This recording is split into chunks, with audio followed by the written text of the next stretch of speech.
If you'd like to be able to listen to the show without ads and have full access to bonus content, that's an option. To find out how, please go to dogmanencounters.com/podcast. Hey everyone, thanks so much for joining us for another live episode of the show. I really appreciate it. Before we bring on tonight's guest, I want to give you 2 updates about past guests. Number 1, last week's guest, Tiffany, unfortunately, she's had some things happen since she was on last week that just further reinforced the point that she made the right decision to move out. That's a good thing in a way, but in another way, that was her dream property. So it's just so unfortunate that all this had to happen. These things that have happened are just reminders about how bad of a situation that is. And like I told her before several times, I'm so glad she's leaving that behind. On another note, the other update I wanted to give you is Kim, the eyewitness who came back on to update us on her Ember sighting. Kim contacted me to let me know that unfortunately the Dogmen found her. They found out where she lives and they've been watching her. That's bad in a way, but it might be good news in a way. What I'm getting at is we had a good conversation last weekend about this, and after talking with her about what's been going on, she's been seeing a pair of eyes in the woods, and she can make out a silhouette that looks like it's probably a fairly decent sized male dogman that's been watching her. Well, there's another set of eyes where she hasn't been able to see what those eyes belong to very well. Well, after we had been speaking for some time, I told her, I said, well, it sure sounds to me like you do know who owns those eyes that are more distant. I told her, I'm pretty sure that's Ember. It's Ember and her escort, basically, that have found her and they're watching her house. She got excited when I posed that idea. We don't know that's the case, but she got kind of excited when I brought that possibility up. Maybe that's what's going on. Maybe it's not. We really don't know. But like I told her, I'm pretty sure time will tell. I don't think it's going to be all that long before whoever those dogmen are, they really make their presence known and she'll be able to get a good look consequently. Well, enough on that. Let's bring on tonight's guest. Tonight's guest is Nicole. Nicole, welcome to the show. Hi, Vic. Thank you for having me on. Well, thanks so much for coming. We appreciate your time. Nicole, you've got a unique encounter to share with us tonight. Most encounters, the eyewitnesses felt like they were about to be attacked, sometimes even killed. But your encounter was a different kind of encounter. We're going to get into the meat and potatoes of that later on, but your encounter is kind of a fresh breath of air for me because lately it's been bad encounter after bad encounter. I was contacted, 2-3 days ago from a guy who claims that a Sasquatch that he's interacted with for years saved his life from a dogman that was trying to kill him. So that's just one more bad encounter that I've been made aware of and I've been trying to help people with. So like I said, to talk with you about your encounter and to hear what actually happened, yeah, that's why I'm saying it's kind of like a fresh breath of air. But like I said, we'll get into that in a bit. Before we do, we need to cover some other things, such as, please give us a brief bio on yourself. Well, I'm Nicole. I was born and raised in a small town in Georgia where I lived in a very haunted house with my grandparents. I lived there until I was about 18 or 19, where I moved into my mom's house in an even smaller town in Georgia, which is where I actually had my dogman encounter.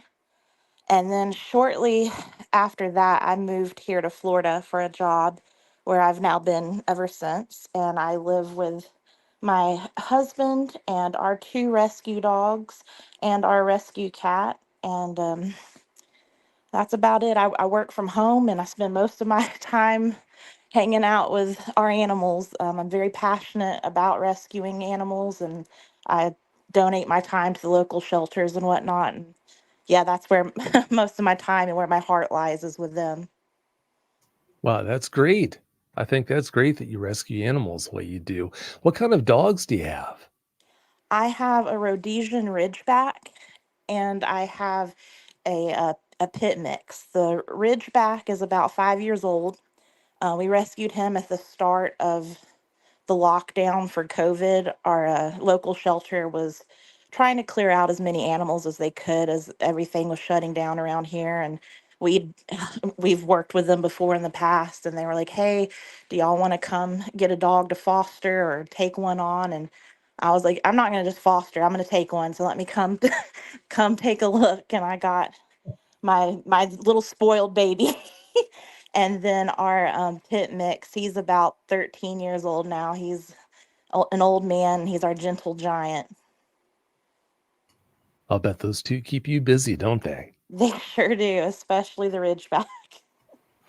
I'll bet they do. But that's great, though. Yeah, glad you do that sort of thing. Nicole, you said that you were raised in a haunted house. Do you think there's a chance that that just might have prepared you at least a little for the encounter that you're going to tell us about tonight? Yeah, I would say so. It definitely, I mean, I had encounters with spirits from when I was a baby, like things I don't even remember, but my mom and grandma would tell me about. But I had plenty, throughout all the way up through my teenage years there. And then as an adult, I still have had things happen. So I was very open minded about, other things. As I told you, I had never heard of the term Dogman until a couple of months ago, and then was turned towards your show. So when I saw what I saw, the only thing I had to go off of was, movie werewolves. And I didn't know such a thing existed, but I definitely, wasn't opposed to there being such a thing because I'd always believed in Sasquatch, and I've never seen one of those either. But I just who am I to say what is or isn't out there? Yeah, that's true. Well, as you've seen with your own two eyes, I mean, if Dogman could be out there, who knows what could be out there? So it's a wild world, definitely. Mhm. And I'm wondering, how did you find out what it was that you had that encounter with, or those two encounters with, I should say? Well, I didn't really have anybody to truly talk about it.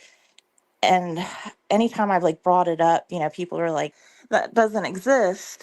And whenever I would like try to look it up, I would look up werewolves or whatnot, and I never came across the term dogman until about 2 or 3 months ago. I saw a TikTok video of an encounter somebody had with a dogman in Mexico, and all the comments were telling her to come to you and that they should check out your show. And so I was like, well, what's a dog man? So I looked up your show, started listening to it, doing research, and I was like, okay, so that's what I saw. So here we are, 14 years later, and I'm finally just understanding what I saw. Well, better late than never. I'm so glad you found out what these guys are and what they're called. From what I understand, you told your husband about the two encounters we're going to talk about tonight. How did he respond, though? You cut out for a second. I'm sorry. Oh, that's all right. From what I understand, you told your husband about the two encounters that we're going to talk about tonight. How did he respond when you told him? Oh yeah, he does not believe me. He does not believe in anything paranormal. And like I said, I grew up in a haunted house, and I've had stuff happen here because I inherited things from my grandparents' house that I was raised in. And there's definitely a things attached to some of those objects. So we have things here happen in our house. I know for a fact he's witnessed these things, but he's always trying to find a way to explain these things away. And as everybody will hear later in my story, I was in a lot of pain during the time of my encounter, and so he just simply thinks that I was just like hallucinating or just delusional and delirious from the amount of pain I was in. But I saw what I saw. Well, of course you did. And shame on him for thinking that somehow you could do that. He knows you're of sound mind. He knows you're not a liar. So if you tell him that that's what you saw, he should take that. So the fact he doesn't, that makes me not a big fan of his. I'm just going to tell you right now. That's right. All right, Nicole, please tell us about your encounters now. Give us every last detail that comes to mind. Okay. So like I said, I grew up in one small town most of my life. And then I briefly moved in with my mother because I was primarily raised by my grandparents. And after my grandmother passed away, I moved in briefly with my mother, who had recently moved to an even smaller town. And when I say small, I mean like she was in a brand new build neighborhood, like one of the first new neighborhoods in this area. Everything else around her were old farmhouses that had been there for years and years and years. And those houses, owned all the land around them. And it was just farmland and woods surrounding this little neighborhood that she was in. And if you said you were going to town, you were basically going down to Mayberry. Like you would go down a country road and there was like a bank, an old school pharmacy, city hall, the fire station, and like a tiny restaurant and a barber shop. And that was it. And you cross the tracks and there was like an old school. And that was all there was. So at the time, they were just starting to like build up around the area that my mom had moved into. And they had cleared out some of the wood to the left of her neighborhood. And there was nothing built yet. It was just cleared out and they were getting ready to start building something. So I I had a black lab at the time and I like to take her and I would go down where they were about to start building that neighborhood to the left and we would walk all the way to the back of that and then cut over this like little this little area that was by a pond that would then take you into the woods that were behind those two neighborhood properties. And we would go there and there'd be a pond and we'd go fishing. I would let my dog off the leash and we'd play on the hills over there and I'd just kind of explore the woods and stuff. And we were over there this one day just walking around out in the woods and I suffer from something called endometriosis and it causes me to have really, really intense pain flare ups at times. And it just so happened, I happened to have one of these pain flare ups while we were out in those woods. And by this point, we're we're not too far from my mom's neighborhood, but we've gone, far enough into the woods to where we're 2, 3 miles away at this point.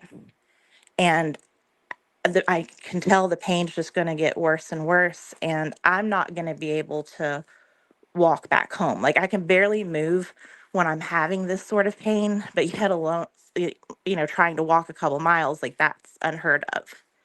So the only thing I could do was there's a place like on the other side of the pond that we were at that would take you to this little bridge that went across a small stream and then came out onto one of the old country roads that was kind of connected to a farm over towards the front of my mom's neighborhood. And I thought, well, if I can just make it over there, that's not as far, and I can call my mom and have her, come over to that road and pick us up. So I head out over there. I get over the bridge and I call my mom. And this was around the holidays, and she was, like baking or getting stuff ready for Thanksgiving or Christmas or something. And she said, well, I'm in the middle of this, but just hang out there a little while and I'll come get you. And I was like, all right. So me and my dog were on this bridge and we're all the way on the far left side of the bridge, which is closest to that like country stone road. And on the right side of the bridge, it it's got the pond to the right and then to the left is some woods.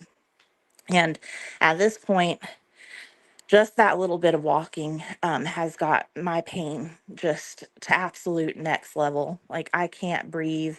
I'm you know, g- starting to feel like I'm going to pass out where your body goes super hot and cold all at the same time. And so I just sit down on the bridge. And I'm just sitting down there next to my dog, and I'm like, I'll just, sit here, try to breathe and let this pass, and wait for my mom to get there. And as I'm sitting there, I mean, and I had only just sat down. Like, this all happened so fast. So this thing had to have been watching me, because as like no sooner had I sat down, I see and hear movement coming from that wood line on the other side of the bridge.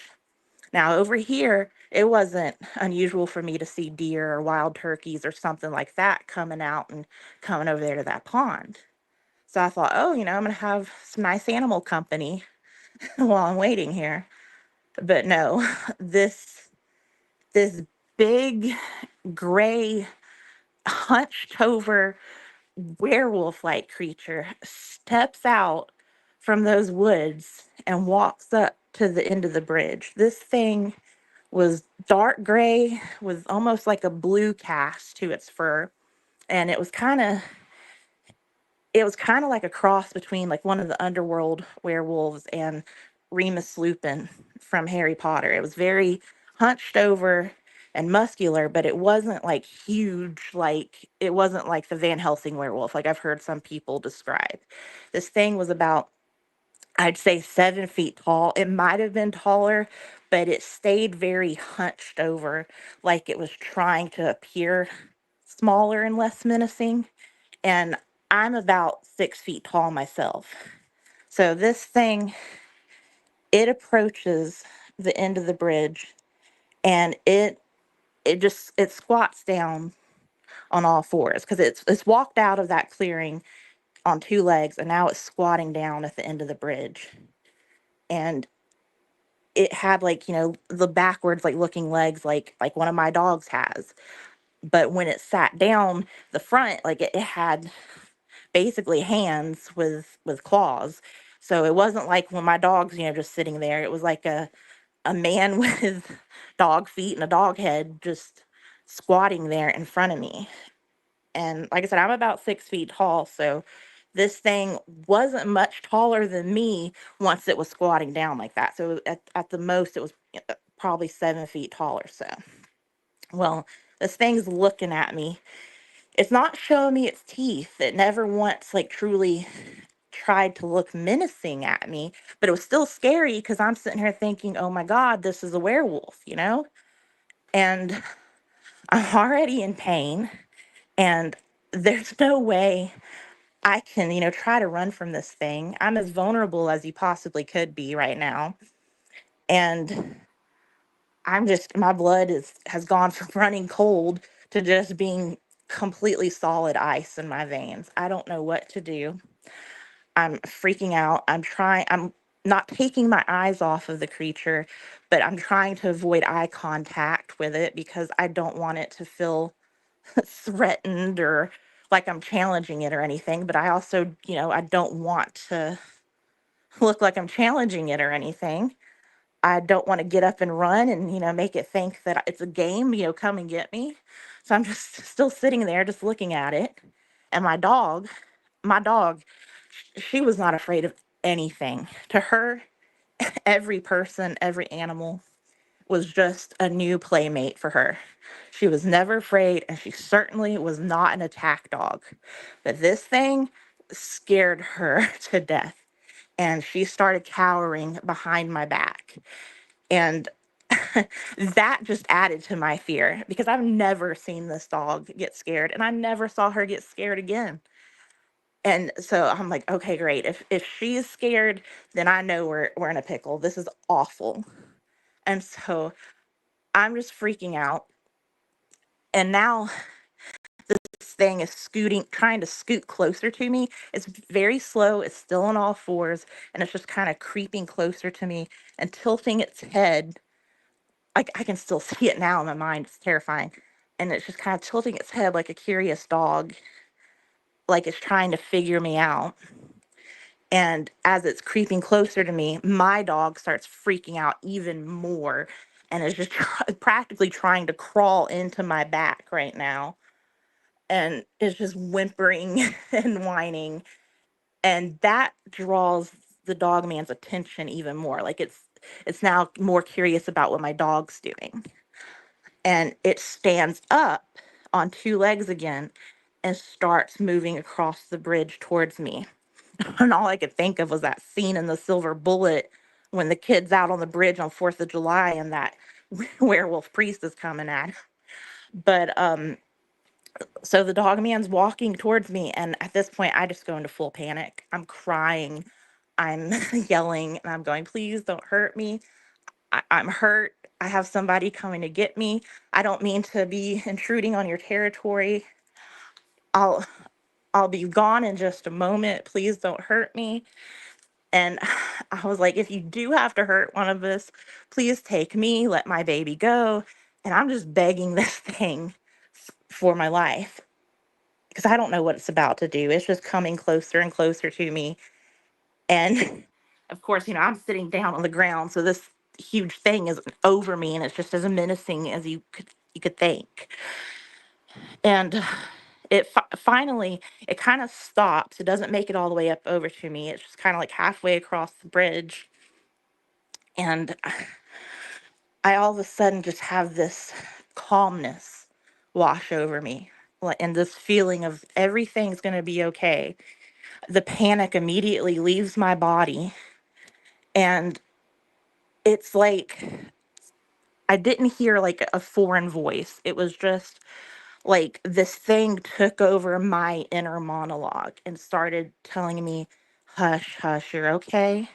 Nobody means you any harm. You're going to be all right. And it kind of backed away from me.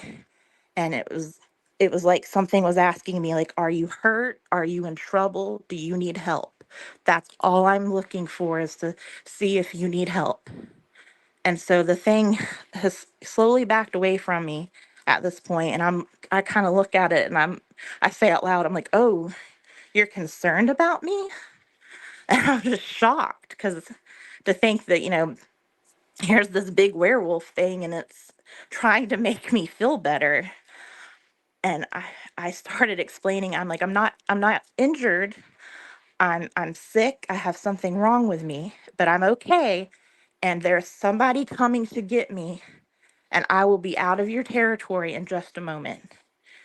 And it just backed away from me, and it went back into the woods. Not all the way into the woods, but just far enough into the tree line to where if somebody was to walk up on us, they wouldn't spot it without knowing where it was. And it just watched me. And I kept watching it. I didn't want to turn my back on it, but I slowly, and I mean as slowly as I could, stood up.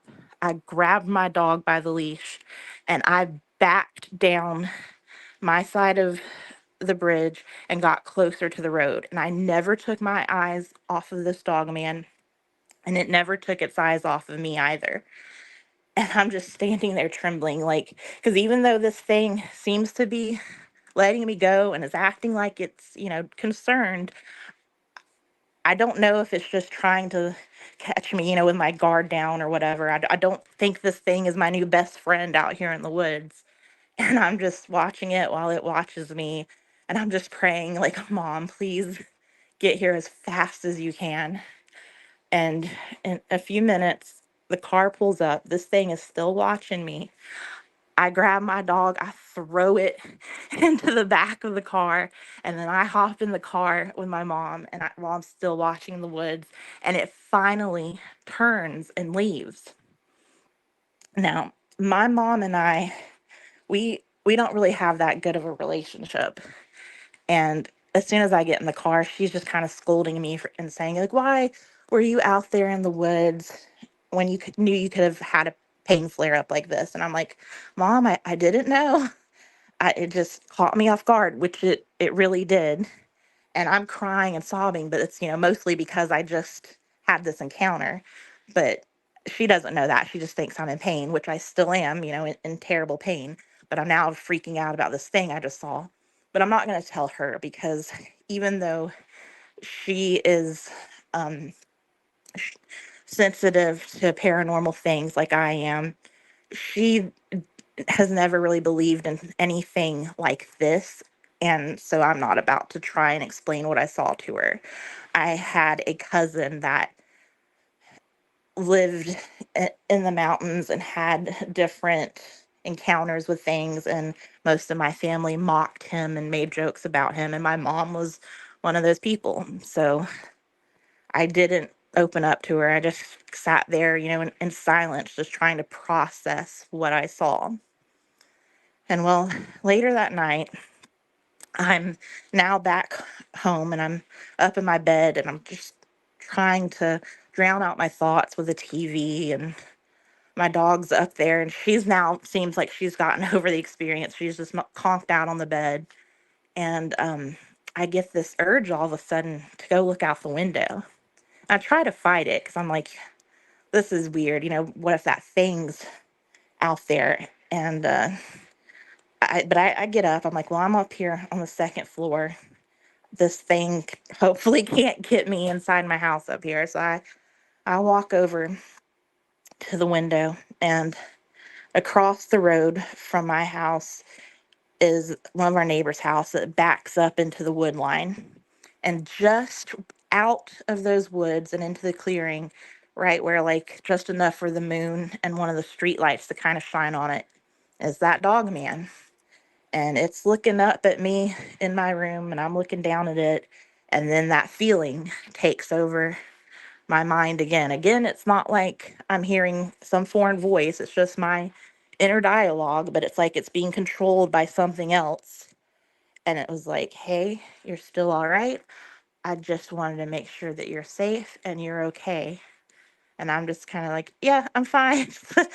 Bye, leave me alone, because I just want this thing away from me. I don't want to have anything else to do with this thing. And it just kind of looks at me and then turns and goes back into those woods. And I never saw it again. It wasn't but about 3 or 4 months later, I moved away from there. It wasn't because of that. I just happened to have a job already lined up here in Florida that I was waiting for the new year to come for me to start.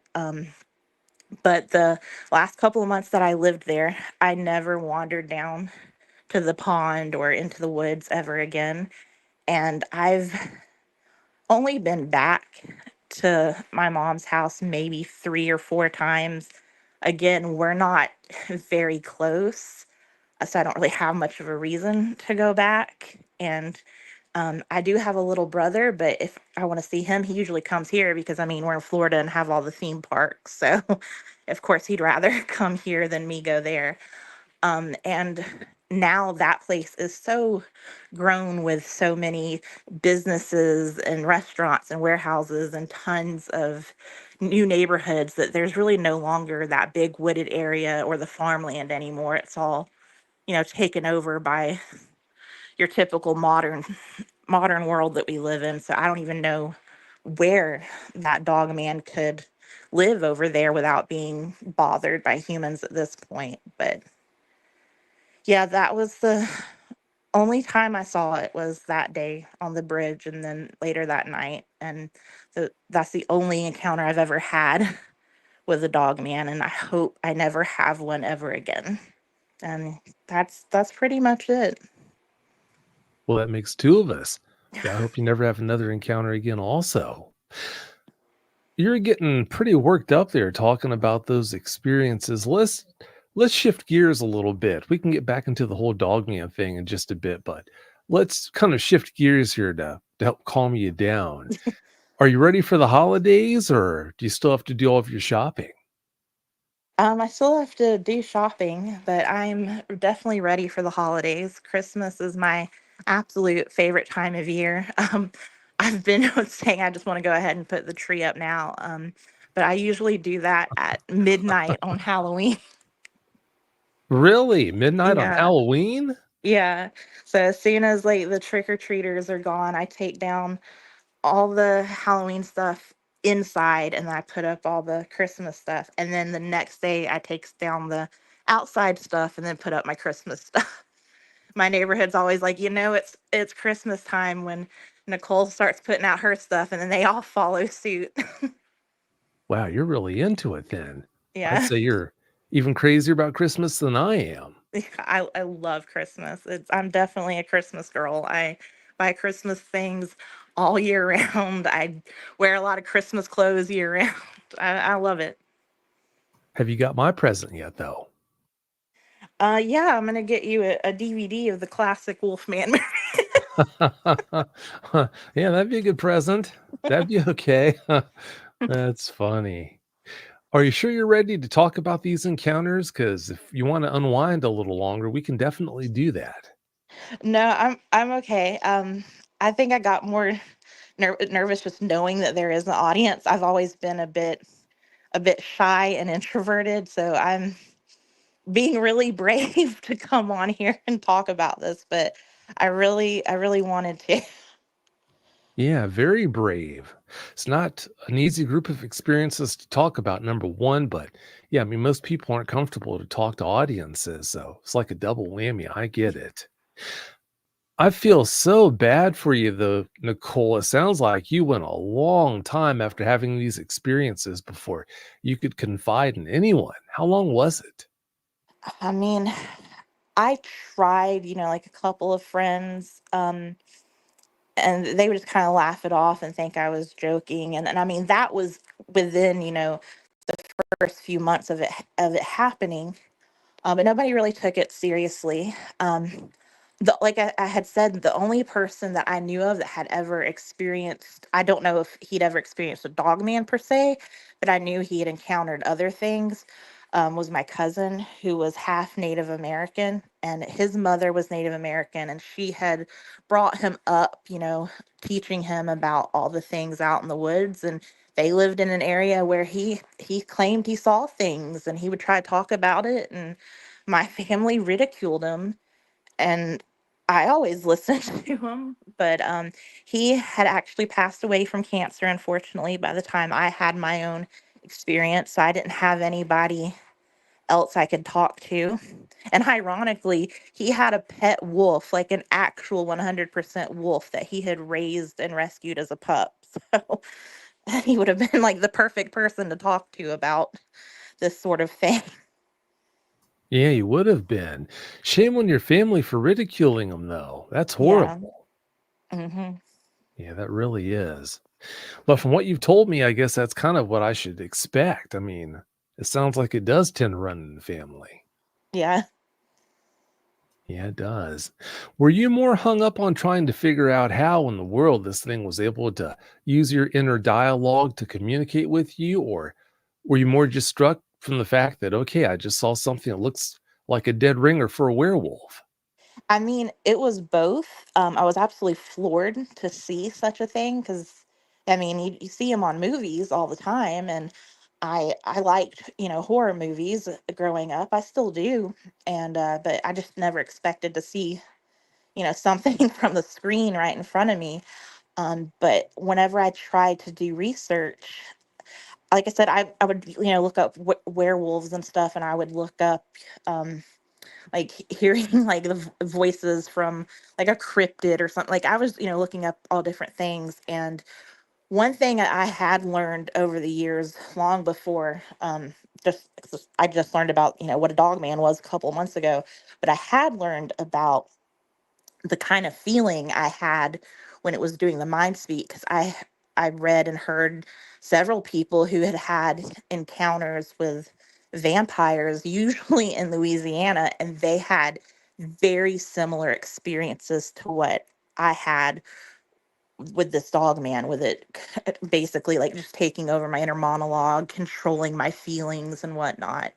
And so that was helpful. So I at least had that to go on for a few years. But it was very few and far between, on what I could find on, like werewolves and stuff. And it wasn't until I stumbled across that one video on TikTok and saw in the comments people were saying, "Oh, that's a dog man, and you should talk to Vic about dog man encounters." And I was like, "Wait, do I have a new lead? Let me check this out." And then for the past couple of months, I have been listening and going down a rabbit hole and doing more research. And I was like, okay, I think it's time I can finally call somebody and find a community that will understand me and not ridicule me. Well, it goes without saying, I'm so glad you found out about me and what I do and found out about this show. You're going to get nothing but support here. No one's going to make fun of you. So, of course, I'm so glad you've got access to that. As far as how an experience like that would affect you, of course, you had two encounters, but the first encounter was more of an encounter than the second one because Hmm. you're removed and you're looking down from your bedroom and whatnot. But can you think of any long lasting effects that you are dealing with today, whether negative or positive, that you can point to the first encounter directly at that first encounter as being responsible for these effects that you're experiencing? I sometimes, especially if I'm out, like walking the dogs, like in the evening, it's Florida, so it's hot here, so it's more comfortable to go out in the evening. And sometimes I'll be by the wood line and I'll hear a snap or a crackle coming from the trees, and suddenly I'm back there. And sometimes I told you about this the other day. My oldest dog, Tiger, he'll there's times where he'll look at me and it's just like looking at that dog man's face again. Just something about how he'll turn his head a certain way and his eyes will look a certain way, and it just like makes my blood run cold for a moment. And I'll then have to like go pat him and be like, "Don't look at me like that. I love you, but you're scaring me right now." Well, like I told you in the first conversation, it's not just you. Yeah, a lot of eyewitnesses report that. They'll look at their dogs and their dogs have a certain expression, especially the ones that look like shepherds. They'll move a certain way and it just freaks out the eyewitnesses. And understandably so. I mean, some dogs can look pretty similar to dogmen down on all fours at times. Yeah. Yeah, they can. You talked about being next to the wood line. Were you alone at the time? Does that mean that even though you've had these experiences, you're able to go near the woods or into the woods by yourself now?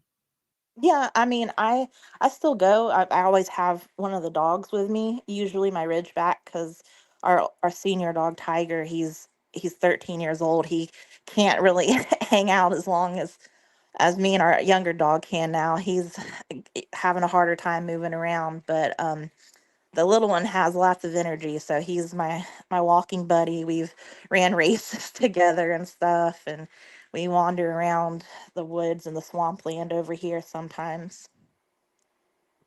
Wow, that's great. That's Mm. really good. When you've been doing those things in the woods, has there ever been a time where you thought, okay, I think we've got a dog man nearby? There was I've never saw anything else again, but I don't think I even mentioned it to you or in the story, but the smell. There was one time where I smelled the smell that I smelled on that bridge that day, and I was like, "Whoa, that." And I didn't know what a dog man was, but I was like, "That smells like a werewolf," and I hightailed it home immediately. Yeah, I can understand why. Better to use caution than to risk having another encounter that doesn't need to happen. Yeah. N Normally, I can get a pretty good beat on this, but with how you've laid it out there, I'm still unsure. It's obvious your husband doesn't believe you when you talk about having these encounters. Has that strained your relationship with him in any way? Not really, because I don't feel the need to have to bring it up that much. The only time we ever like really argue about anything is when, like I said, we've definitely had paranormal things happen here. I inherited stuff from my grandparents' house that was the haunted house I grew up in, and there's definitely things attached to some of those items. And ever since we brought those into our house, things started happening. And I know that he's experienced these things because he's even talked to me about them. But then I'm like, "Oh, see, you see, like it happens." And he's like, he goes, "It was just a shadow. The lighting was weird. Maybe like if something moves," he's like, "maybe I just put it, too close to the edge of the counter." Like it's like he's scared and he just needs to put any kind of excuse in front of it rather than say that it's something paranormal. Oh, of course he does. And the funny part about that, Nicole, is that right there is the kind of eyewitness who always has the most trouble coming to terms with their experiences. When you've got a person like that contacting me, I know I've got my work cut out for me because, Yeah. I mean, in a lot of cases, it makes their life just fall apart. It really does. And like I said, like I've never seen anything else as far as a dog man, but I did have that similar smell the one time that was in the swamp area around our house, because our house now, it goes right up to the woods. Like our garage is right there. Like I step out of the garage and right into the woods and head into the swamp area. So I'm always like, I hope there wasn't a dog man out there, and if there is, I hope he doesn't ever come over here, because my husband is gonna be like, oh, that's just a big animal. Let me go out there and challenge it, and I don't want him to go out there and mess with something like that. And I know he would, because he'd be like, oh, let me just prove to you it's just a big animal. Let me grab a weapon and go out there, and I just would hate for him to do that because it would not end well. No, it sure wouldn't. Yeah, it's good you know that. If your house is right there up against the woods like that, can you still go out at night to take the trash out or check the mail, get into the car or truck? Or do you try to be a shutaway after dark? I still go out there, but it's always very nerve wracking, especially when I have to go out there and get the trash can like from behind the garage. It's just very nerve wracking. There's some nights where it gets almost too quiet, and I look around and I'm like, this something ain't right. It's just too quiet around here, and that's when they say there's different things, and not necessarily dog man, but something's around. Yeah, well, listen to your instincts. I always recommend that people do that. I just do what I have to do and then get back in the house. Yeah, I'll bet. I understand. Like I said, if your house is that close to the woods, right up on it, it sounds like. After dark, are you OCD about making sure every last door and window is locked? Yes, but I have always been like that. Just as a child, for some reason, like my grandparents would always have all the windows open because we didn't have AC for the longest time growing up. So like my grandparents would have all the windows and doors open throughout the day, and then they would close them at night. And I've always been a night owl, so I would usually stay up by myself when I was a kid, and I didn't like it if they didn't shut like a window all the way or something. Always had this just feeling like something was watching me. And so ever since I was a kid, that's been like a nightly routine for me to make sure there isn't even like a crack coming through a blind or a curtain, and everything needs to be locked. Yeah, once bitten, twice shy. I can Yeah. understand why. And especially if your house is that close to the woods. I mean, you deserve a lot of credit to be able to even live there. So I'm impressed. Most eyewitnesses wouldn't be able to do that. Well, let's transition over to asking the questions from the listeners in the live chat. But before we do that, I want to put something out there. We've got donations that came in from both Tiffany and Long Island Bigfoot. I want to thank both of you so much for your support. But everyone listening, it's awfully nice of you to send these donations, but please don't even worry about sending donations, monetary donations. If you have a mind to do that, then instead of doing that, please just focus your support that much more on the eyewitnesses you hear coming on the show. Please remember that. It's not that I don't appreciate the donations. It's just, I mean, I think it would be better served if you just focused even more effort on supporting the guests. So I just wanted to put that out there for everyone. Like I said, I definitely appreciate the donations, but you definitely don't need to do that. Just by supporting the eyewitnesses, you do more than I could ever ask for. Well, let's move on to the first question from a guest in the live chat. This is going to be from Shannon Umanazer. And Shannon wants to know, could you tell if it was a male or a female? I assume it was a male.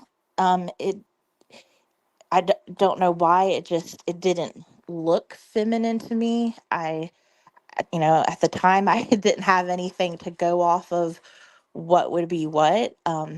its fur was very thick, so there wasn't like I could see much like of that sort of anatomy. But from what I have gathered the last couple of months of hearing people, that usually the female ones are a bit more curvy looking, and this was more like it was muscular and wasn't like curvy or anything like that. It wasn't big. I mean, it was like 7 feet, so still big, but it wasn't like huge bodybuilder. But it felt like a male to me. But I could be wrong. But I had nothing to say that it would be female. Well, from a distance, it can be pretty difficult to tell for sure, but you never know. More than likely, listening to how it responded to you and everything, there's a good possibility it was a female, but we're never going to know. All we can do is guess on that.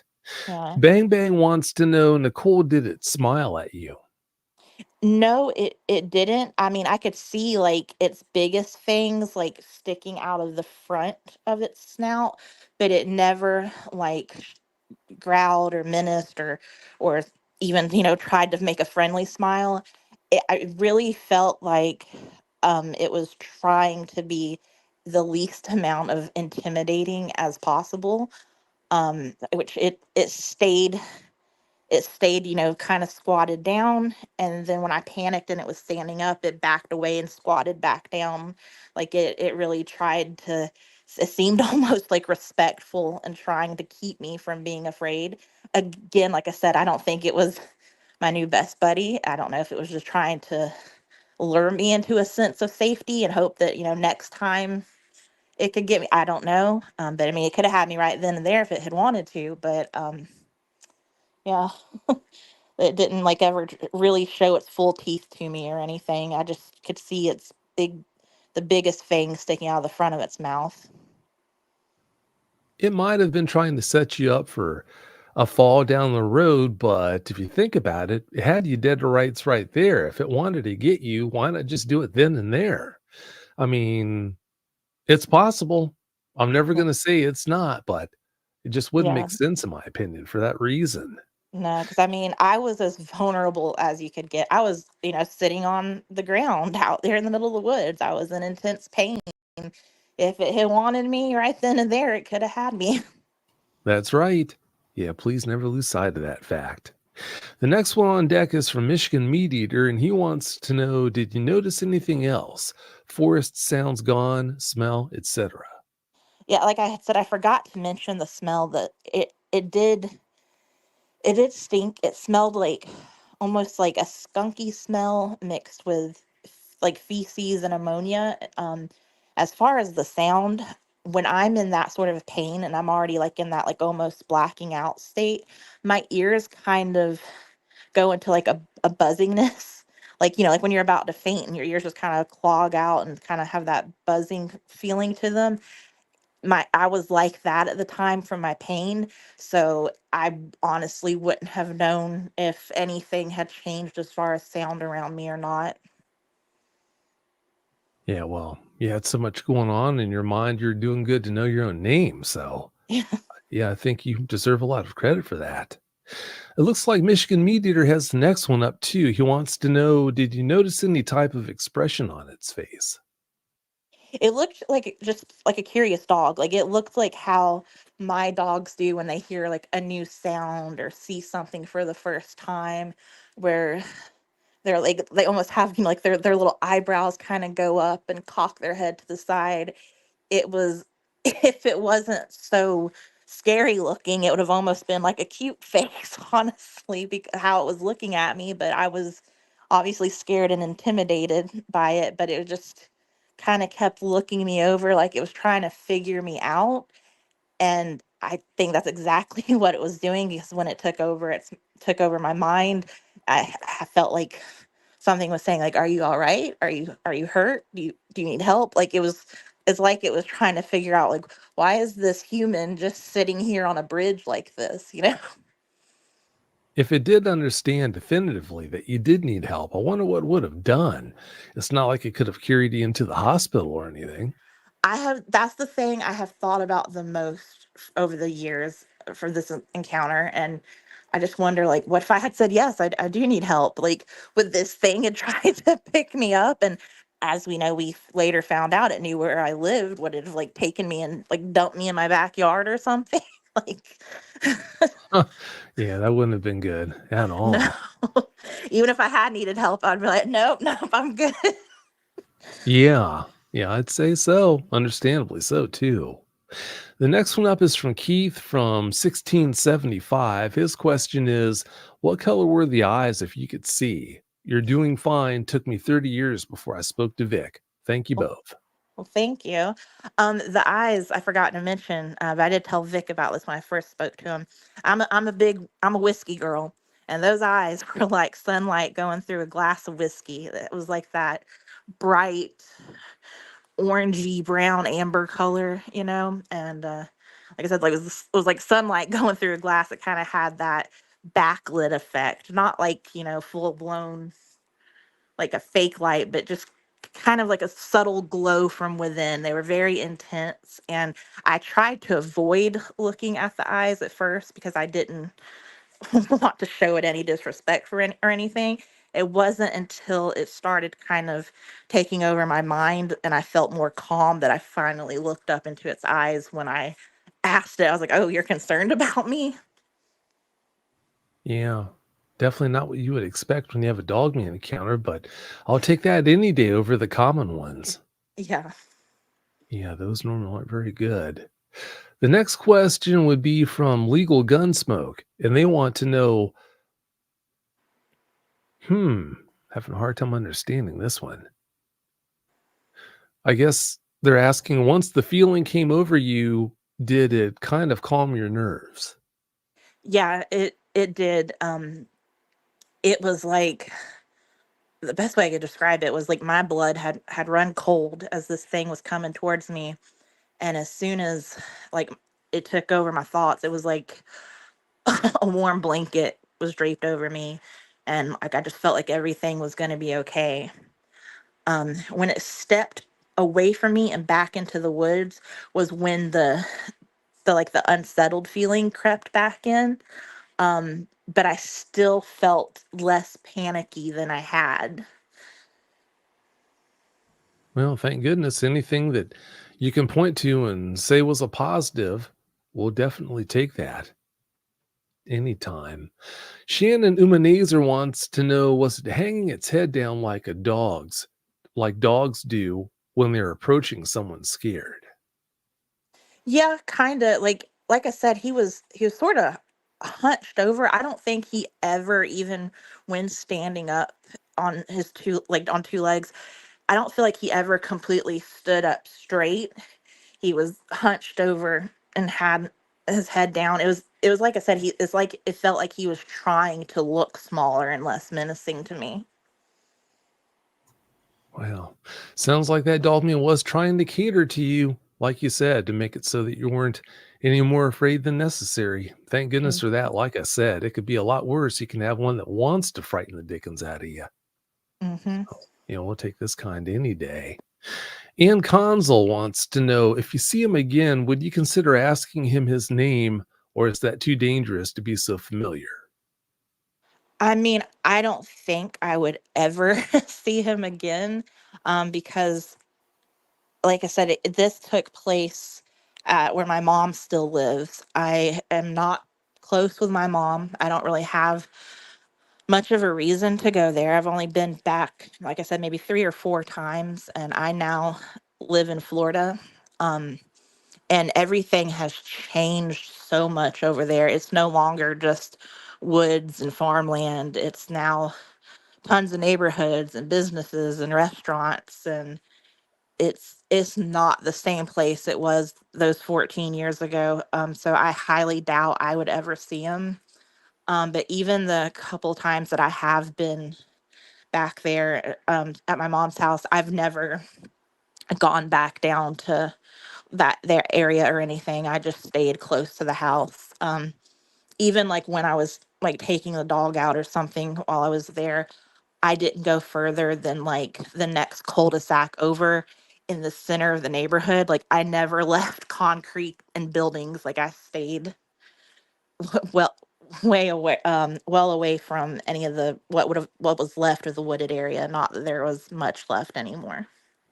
Well, that's a really good idea. I'm glad you didn't go back. Yeah, that Yeah. definitely would have been too much weight on a young back. So, thank goodness. Bravo Johnny wants to know if any orbs were sighted when you had that encounter. No, not that I noticed.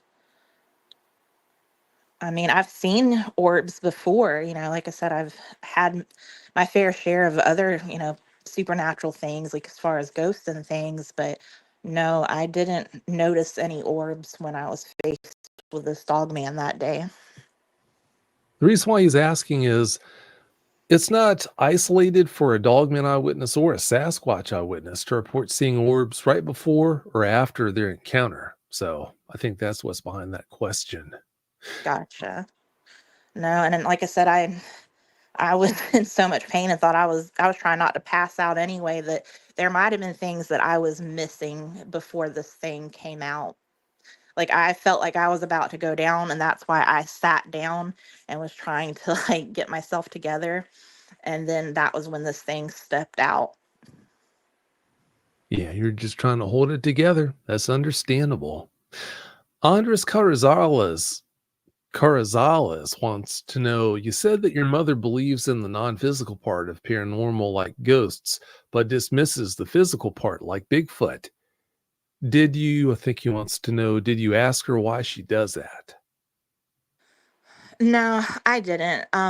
It's hard like it's hard to talk to my mom about anything. She just she thinks she's right about everything and anything. And so I sure as heck wasn't about to let her know that I saw this and then have her, questioning this.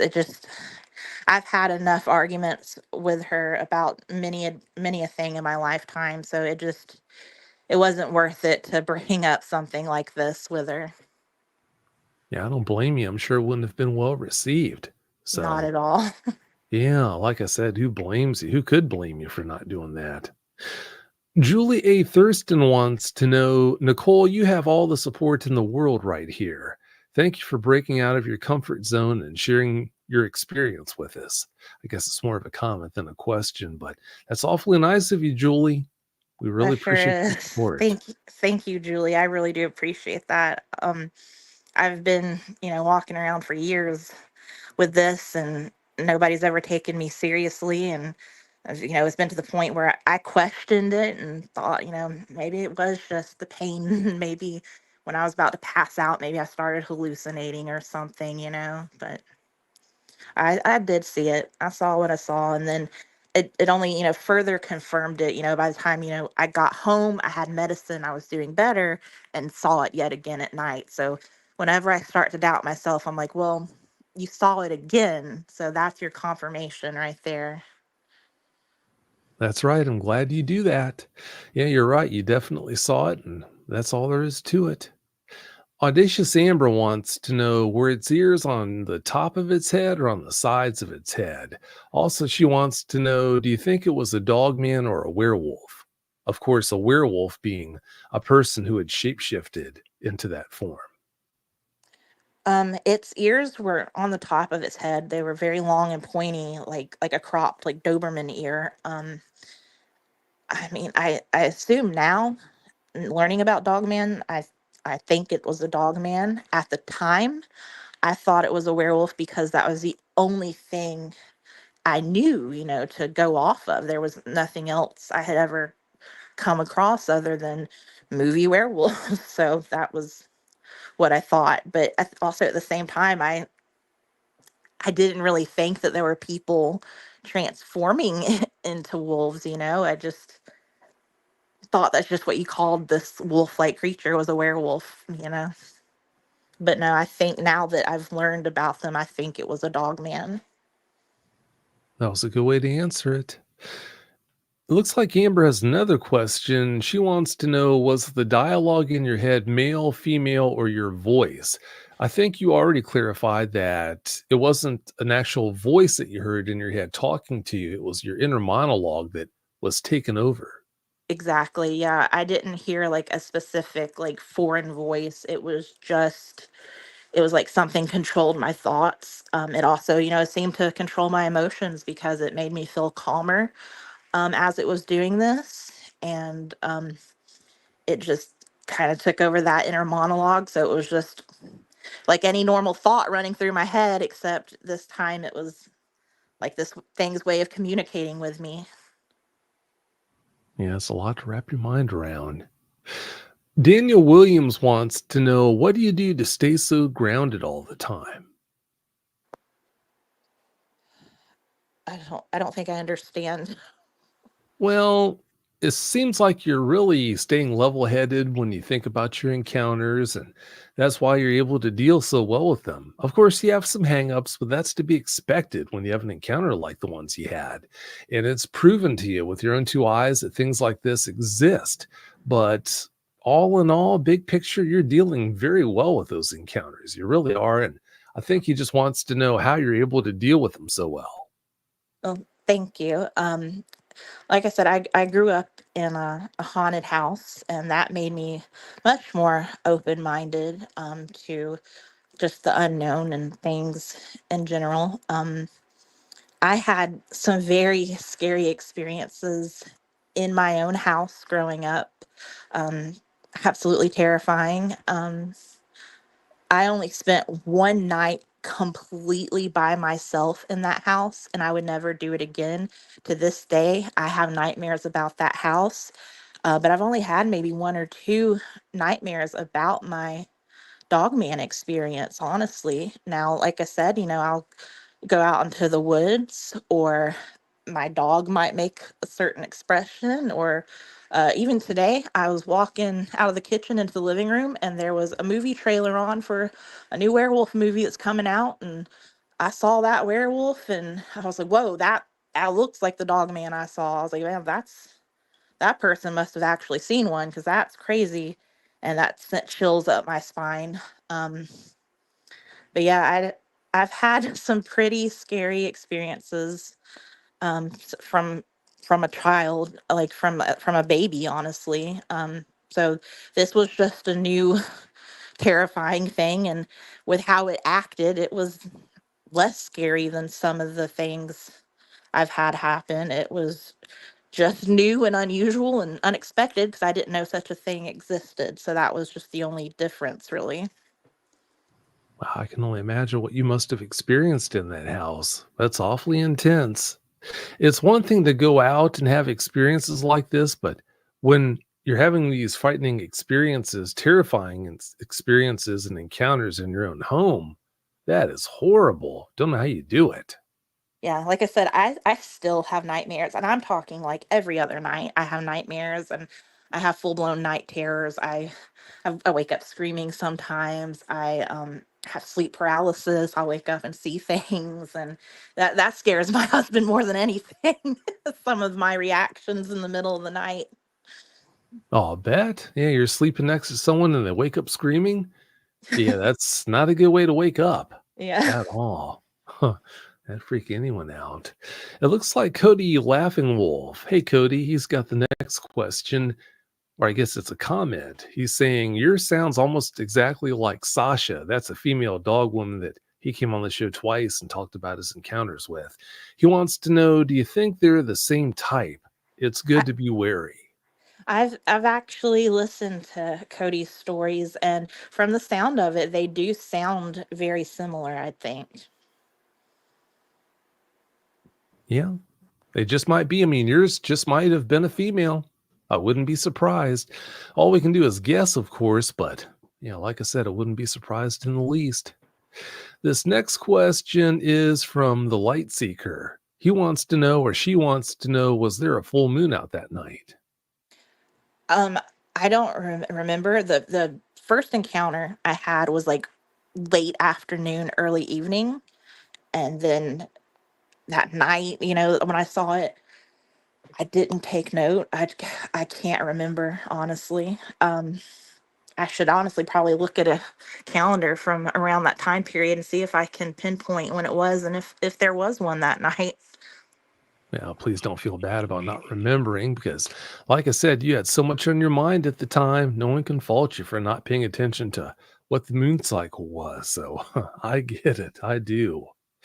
And the Tig Chick wants to know, I'm looking at your weld here, Tig Chick, and it looks like it needs a little more heat.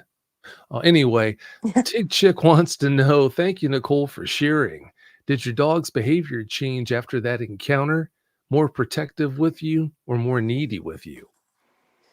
She didn't really get more protective, I'd say. Like, she just wasn't the type of dog to challenge anything. She was just a complete sweetheart. She was still very friendly to everybody. Though ironically, she got a bit more adventurous, which was odd because she was so afraid that day. But there it got to the point where, like, if you opened the door and you weren't paying attention, she'd get out and take off running, and you'd have to go chase her down. And I mean, go out there and get out in the cow pastures and in the woods and stuff. So I don't know if she decided she had a new buddy or what, but she would always come back safe and sound. So yeah. Well, thank goodness for that. Sounds like a really sweet dog she was, and I just hate the idea of anything happening to her back then. She sure was. We lost her about 5 years ago. She finally met her match with a rattlesnake, unfortunately. So that was devastating. She was a good dog, but she lived a long, happy life, and she was well loved. Well, how old was she? Let's see, I'm 34 now. She passed away about 5 years ago. So I was 29, and I got her when I was 16. She was my 16th birthday present. So about 13 years, I reckon she was. Wow. Yeah, that's a long life. I definitely hate to hear that she died because of the rattlesnake bite, but you had her a Yeah. long time. Yeah. Yeah, thank goodness for that. This next question is from Caitlin McLeod. And Caitlin wants to know, Sugar, how is this experience going to affect your life from this point on? Well, I mean, ever since that day, I've definitely been more cautious when I go out and about in the woods and whatnot. I'll admit, for the first few months after it happened, I didn't really go wandering about anymore. The rest of the time that I was still living at my mother's house, I never went back out. Like, as far as taking my dog out and stuff, we stayed like in my mom's fenced backyard, and our exercise consisted of playing with frisbees and balls, stuff like that. I didn't go out of my way to take her elsewhere, other than just within the my mom's neighborhood. Um, and I'm still cautious. I'll venture around the places around our house now and stuff, and I'm just very way more alert, and I know that there's things out there now. But other than that, I keep on going. I don't want to, like, let it cripple me from living life, obviously. And I'm just thankful that I found this community, obviously, because for years and years, I was basically living in silence and felt sort of crazy and misunderstood. And I'm just thankful to have somewhere I can go now and people to communicate with that are going to understand what I went through. Well, it goes without saying, I'm so glad that you've got all the support and you've got this community around you. Speaking of the sense of community, do you think it'd help you if you could compare notes with Cody and that way you could kind of talk about the possibility, of course, that the one you saw was a female. Of course, the one that he's been interacting with is female. You've listened to his shows. Do you think it would help you if you could speak with him and compare notes that way? Oh yeah, sure. Like, I would love any more information and to be able to, share experiences with somebody else, especially somebody that seemed to encounter a very similar type of dog man. So yeah, I think that would be really helpful. Okay, I thought it might be, but I'm going to contact Cody off air and ask him about that and talk with him about that. And if he's game for doing that, then yeah, I'll just help you coordinate that conversation. And that way you can take it from there. And of course, if he's too busy to do that, or if he doesn't want to do that, then I can definitely pair you up with other eyewitnesses. But one way or the other, we'll see this through. Count on that. Sounds good. All right. The next question is from Andres Carrizales, and Andres wants to know, when the dogman controlled your inner words, did you get the sense that it was old, asking because of the color of fur? Oh, I see what he's asking. When the dogman controlled your inner words, did you get the sense that it was old? I'm asking because of the color of its fur. Oh, because of it being a gray one. I I honestly don't know. I didn't really get a sense either way. And just going off, like looking at it, it didn't I mean, yeah, it was gray, but it didn't necessarily look old, but not that I have anything to compare it to really, other than, like my old dog, Tiger, who's like going white in the face. It wasn't like that. It was still dark. It was a very dark gray with almost like a blueness to it. It didn't have like those like faded fur features to like its face or anything that I could see. I see. Yeah, I mean, you've got young dogmen that are gray, so that's no guarantee that it's old. It's a possibility it was old because of that, but yeah, I guess we're never going to know the answer to that. We really won't. The next one up is from Michigan Meat Eater, and he wants to know, did it look natural on two legs or unsteady slash not used to it? Oh no, it was very natural looking. Like it just strolled right out of there, which made it like even more unsettling because I mean it stepped right out of that wood line just on 2 feet, and it just looked like you or me just walking around. It was, I mean, obviously not the look of it, but it seemed very comfortable. Yeah, that's the funny thing about these guys. Some of them look unsteady on two legs, and others, they come out like a boss. So there's It no rhyme seemed nor reason. it seemed like it only really got down on all fours when it was getting closer to me. Like I said, it seemed like it was just trying to make itself look smaller. Because mostly when it moved, it got up on two legs. It when it was on all fours, it just sort of kind of scooted towards me. So it seemed more comfortable on two legs, to be honest. That still had to be awfully frightening, the fact that it was just moving towards you, period. So, like I said before, you deserve a lot of credit for holding it together the way you did. Not easy at all. Now, for this next question, I'm going to preface it by saying, yeah, you already admitted that you've had ongoing nightmares because of the haunted house experiences, but the light seeker wants to know, and they're asking obviously about your dogman encounters there. Have you had any nightmares since the incident? I've had a couple of Dogman related nightmares. Like I said, not many, like maybe only two or three, and they weren't even necessarily like a reenactment of that day. It's just been kind of like I've been somewhere and I see a dog man.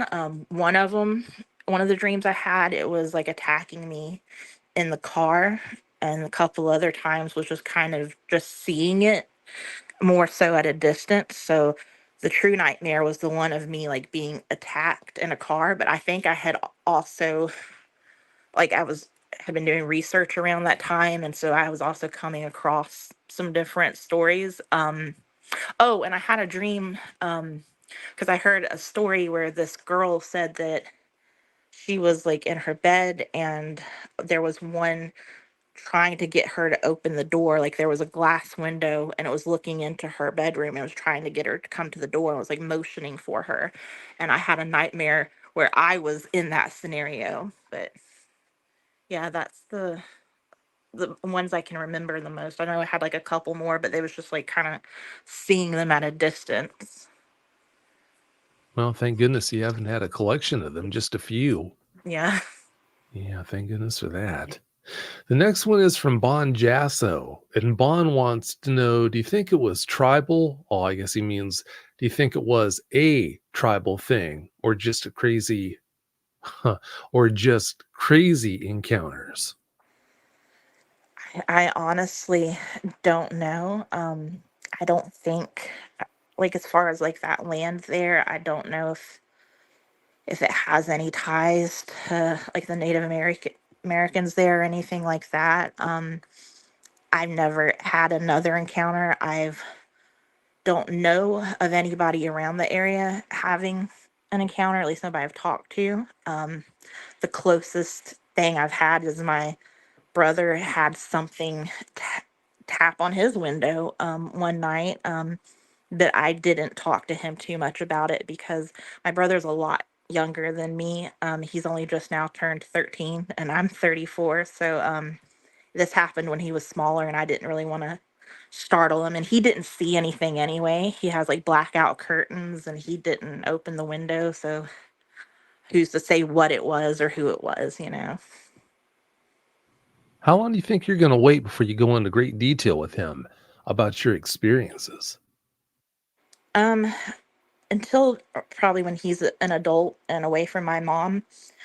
She has him homeschooled and he's attached to her 24/7. I wasn't really raised by her. I was raised by my grandparents, and he's having a very different upbringing than what I had. So he's he's being raised to see things more her way. So it'd just be easier to communicate with him about these things when he's not under her thumb. Yeah, I can see a lot of problems with you trying to communicate with him about this when he's with her. Sounds like she's pretty controlling. To be honest, I only stay in touch because of him. It's just for me to be able to be there for my little brother, you know, so I don't want to rock the boat too soon, you know. Oh, no, I get it. I really do. No More Funland wants to know, do you think it sensed your extreme pain and showed itself to check on you out of concern? I could see it doing that cuz I mean like my dogs now I mean they know whenever I'm having like issues and going through different phases of a cycle and having different levels of pain and whatnot, and I know dogs are sensitive to that, so I'm sure a dog man would be, or maybe I mean, I wasn't paying attention to that wood line beforehand. Maybe it just saw me sit down on the bridge and thought, what the heck is she doing, you know? And it just came over out of curiosity. Yeah, well, there are a lot of reasons why it might have come out and did what it did, but all we can do is guess. We're never going to know. Sticky Sweet wants to know, do you think they're evil by nature? Um, I honestly, I don't know. I don't know if you would call them evil. I just feel like there's something that's here, and from what I've learned, I never really heard anything about them until very recently. So I feel like they try to just stay away from us, do their thing, and let us do ours. So I don't feel like they have to go out of their way to be, quote unquote, evil to us unless we wander into the wrong part. The dog man I saw was seemed caring towards me. It acted like it was concerned and wanted to help. I don't know if that was genuine, if it wanted me to continue to come back or what, but I don't I don't feel we can truly just label it as just, it's not like a mindless evil being, obviously. I mean, this thing was intelligent, and the other stories I've heard, they're definitely intelligent and they know what they're doing, and some go out of their way to terrorize people and some just want you to get out of their way. Yeah, it's definitely hard to think for these guys.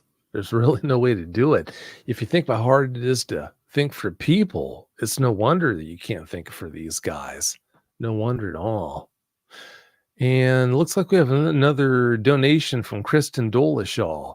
Kristen, that's awfully nice of you. Thanks so much for doing this for the donation. But I mean, you're so supportive of the guests. That's all I could ask of you. You really didn't need to do that. But like I said, thank you nonetheless. It's awfully nice.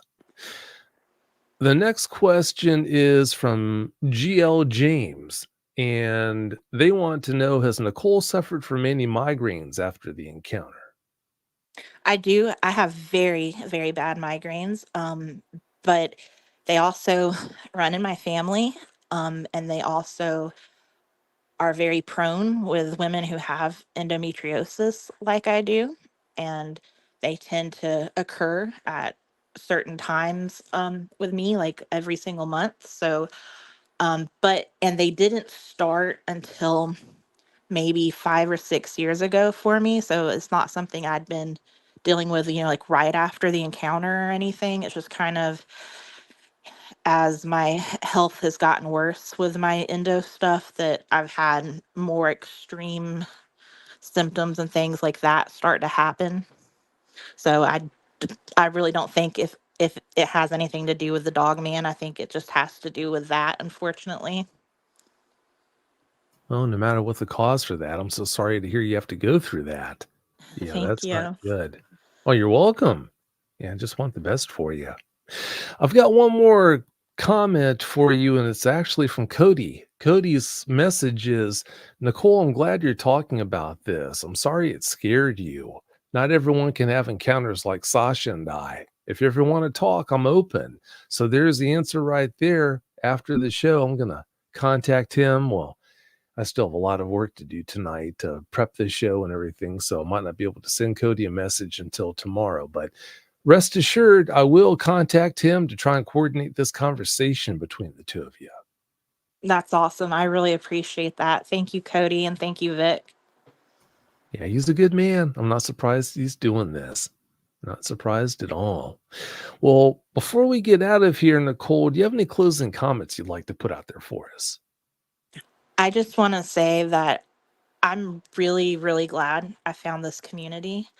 Um, I really want to thank, was it Tiffany and her daughter Maddie? I heard your show last week, and Yeah, that's it. hearing Maddie speak about it, I thought, well, if Maddie can come on here and talk about this, then I want to do this too. She she it was like, she gave me this stepping stone to want to be brave. I was like, if this little girl can do this, I need to be brave too. And so the next day I contacted Vic, and he got in touch with me very shortly after, and this has just all been really eye-opening. And if anybody that's listening to this, if you're like me and you didn't know what you saw, or you're just learning about these things and you need somebody to talk to, please don't hesitate to contact Vic. He will truly help you. And this community just seems so wonderful. And again, I'm just so grateful to have found it. So please don't hesitate. If you want to reach out, go ahead and do it. Don't let anything stop you. Well, like I told you before, I'm so glad you did find out about this community and, of course, about me as well. And here you had all this apprehension about coming on and you knocked it out of the park tonight. I knew you could do it. I really did. Thank you. I was very nervous, and I think a lot of my excitement when telling the story was more of the stage fright than from the reliving the dog man, honestly. Well, that happens. I mean, I've told people who are nervous before shows have aired that it's totally normal. I mean, I've had people come on the show this show even, who have their own podcasts, and they're so nervous. Before we started recording, you could pretty much hear them shake. So trust me, it's not just you. If people who host their own podcasts can get that nervous, then I mean, it's only normal for someone who doesn't do this to get nervous like that. So that's no biggie. And besides that, like I said, you knocked it out of the park tonight. I mean, you put an excellent explanation out there of your encounters for us, and your answers for all these questions were spot on. So yeah, you didn't leave anything wanting. You didn't. Well, I'm glad. Thank you. Well, you're welcome. You are welcome.